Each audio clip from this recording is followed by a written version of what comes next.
kooban idinka siinayna xaaladda dagaalka ee u dambeysay. dagaalkii u dambeeyay waxa uu ka dhacay mashruuca Togo Jaale, Kalabayd iyo Wajaale magaalada. saddexda magaalo cadowga si fiican ayaa loogu burburiyay loogana qabsaday. xog aad u laxad badanna waa lagaga qabsaday.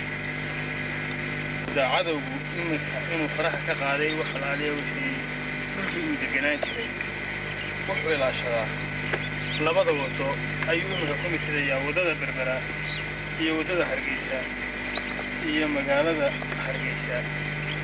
xooga cadowgu wuxuu ku urursan yahay magaalada Hargeysa iyo labada wado. waxaad moodaa imika awoodda ugu badan ee uu ku leeyahay inay tahay dad Soomaaliyeed oo jabhada ah oo uu hubeeyey markii uu ciidan waayay. laxaad badan oo imika u joogaa ma jiro. ciidamadiisa intiisii badnayd iyo qalabkiisii wax burburay iyo wax asanam gacanta u soo galay ayay noqotay.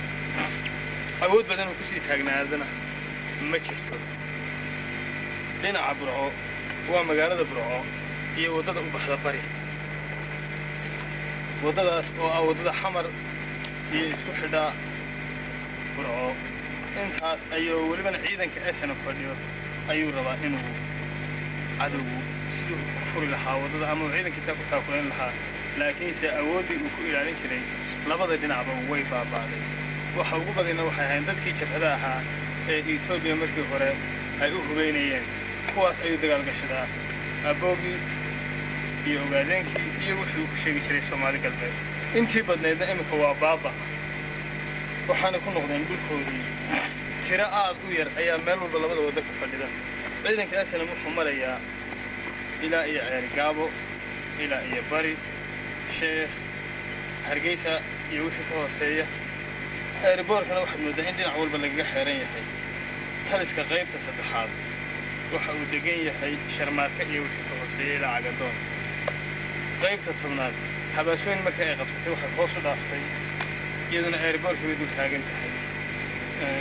qaybtan afraadna wixii ka hooseeya Xagal, Xareed iyo airboorka dushiisa ilaa magaalada dhinac walba waxaad moodaa in laga wareegsan yahay. meelaha yar uu wadada ka degan yahayna waxa weeyaan Abaaso iyo Inanta, Caabudla, Arabsiyo. intaas oo xiriirka galbeedka ilaashado. welibana ayaamahan u dambeeyay aad moodo inuu tiknikadii awoodiisii dagaaladii galbeedka ka dhacay baaba badan ku gaadhay oo jidkaasuna dhaxso u furmi doono.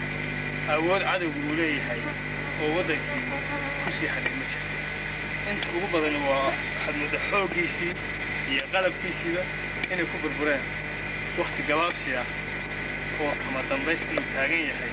haddii awoodda SNM dhaqaaq dambe oo intii hore laagay samayso waxaan u malaynayaa in cadowga wax dambe kaga haraynin. jab iyo inuu ka baxo uunbaa ugu dhiman xaaladda imika ka taagan.